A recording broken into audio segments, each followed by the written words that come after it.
Hey everyone, this is Chris Crazy House, and I wanted to talk about this story that's popped up recently, talking about this new show called Made by Maddie. I think that's the name of the show, and it comes on Nickelodeon, if I'm not mistaken. It's one of those 3D animated shows, and it's a show that features a black family, and it's got a little black girl with her natural hair and everything, right? So there are people out there on social media accusing the this show and the show's creator of ripping off the original short film Hair Love. For those who don't know, or for those who never saw it, Hair Love was a independent animated film about a black man and his little black girl, and teaching her about to love her hair. And it was very popular. It was nominated for an Oscar. I believe it won the Oscar as well. Very heartwarming film, I must say. One of the better animated films I've seen in a while, and it got a lot of press.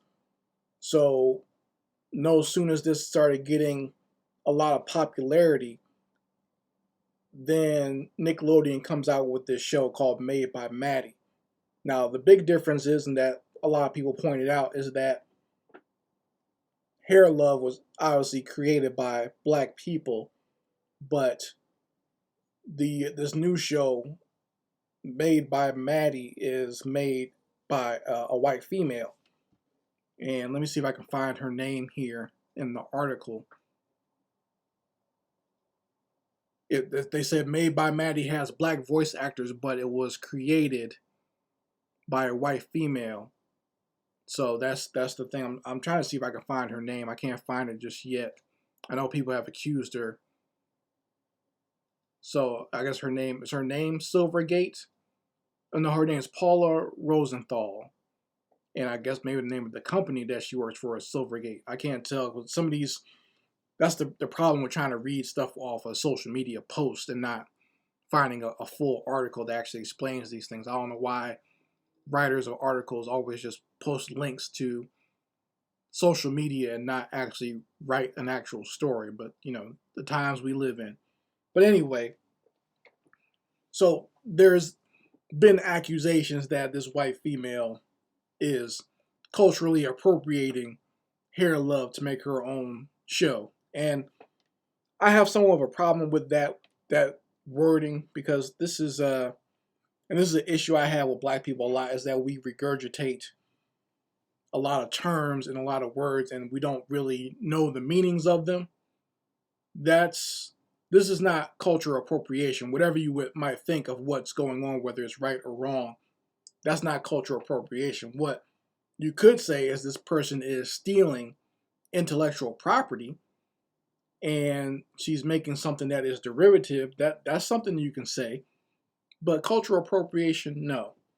Now maybe they think that's because she's a white female that she's trying to capitalize off of the popularity of Hair Love, and that might be true.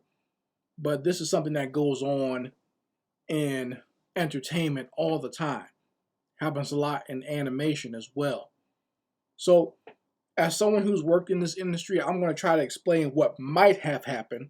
And this is not me coming to the defense of this white female, far from it. But I'm going to try to explain what might have happened from a corporate standpoint. So, what could have happened, and what someone was saying, is that the white female was saying that she came up with this idea while the movie Hair Love was still in its crowdfunding stage. And that might be a possibility. But what I think might have happened, and I don't know if they'll actually come out and admit this or not, because sometimes they don't like to do this, but what might have happened is this woman might have created this show, and the characters might have actually been white that she created. The show might have actually had to do with a white family. But sometimes when these major corporations buy a concept, they'll ask the creator, like, hey, do you mind if we change the ethnicity or the race of the main character, and that way we can have a more diverse group of shows, or we can kind of cater to this audience with this show. That's actually what happened with that series Doc McStuffins that comes on Disney Junior. For those that don't know, Doc McStuffins is an extremely popular series on Disney Junior about a little black girl who is a doctor for toys. And that series was actually created by a white female who if I'm not mistaken, I think she's part of the alphabet community, but that's neither here nor there. But she created Doc McStuffins, and she created Doc McStuffins to be white at first. It was a little white girl with a white family. But when Disney got a hold of it, they said that, they don't have any shows at this point that service an African American marketplace. And there's no shows that black kids can watch, really, that they can identify with, I should say. So they decided to change Doc McStuffins to be black. In fact, if you actually look at Doc McStuffins' character design, you can see really all they did was change her hair color and her skin tone color. If you look real close at her face when they do close-ups of her, you can see she still has freckles. You don't know, we don't really see too many black people with that skin tone with freckles. But she still has the freckles there. And like I said, that is because the character was originally white. But Disney themselves decided to change it. And the creator was cool with it because, hell, Disney was buying it and that was going to help her career. So she kind of just went along with it. So she didn't mind the fact that they were race bending her character.